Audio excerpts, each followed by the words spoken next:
যাচ্ছি টাঙ্গাইলের ভুয়াপুরে দাড়ি পাল্লায় ভোট চাইতে গিয়ে এক গৃহবধূকে শ্লীলতাহানির অভিযোগ উঠেছে জামাতের কর্মীদের বিরুদ্ধে। এই ঘটনায় 4 জনের নাম উল্লেখ ও অজ্ঞাত আরও 4 থেকে 5 জনকে আসামি করে থানায় লিখিত অভিযোগ দিয়েছে পরিবারটি।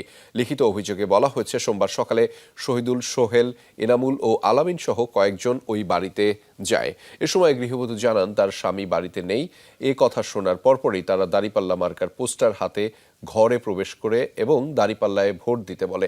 এক পর্যায়ে ওই গৃহবধূ জানান তার বাড়ির লোকজন ধানের শীষে ভোট দেবে।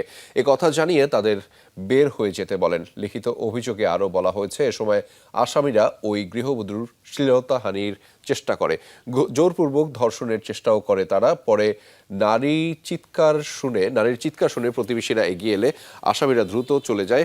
ঘটনা কাউকে না জানাতে গৃহবধূকে ভয়ভীতিও দেখাতে চায় তারা। এদিকে উপজেলা জামায়াতের আমির আব্দুল্লাহ আল মামুনের দাবি, এই অভিযোগ সম্পূর্ণ মিথ্যা ও বানোয়াট। বিষয়টি গুরুত্বের সঙ্গে তদন্ত করা হচ্ছে বলেও জানিয়েছে পুলিশ। জুডিশিয়াল ম্যাজিস্ট্রেট বরাবর দরখাস্ত করবে। এই ধরনের সব পুলিশ গেছিল, তারা জুডিশিয়াল ম্যাজিস্ট্রেট বিচারিক ম্যাজিস্ট্রেট তারপর দরখাস্ত করবে, উঠানো শুনতে পাচ্ছি। ঘটনা পুলিশ গেছিল।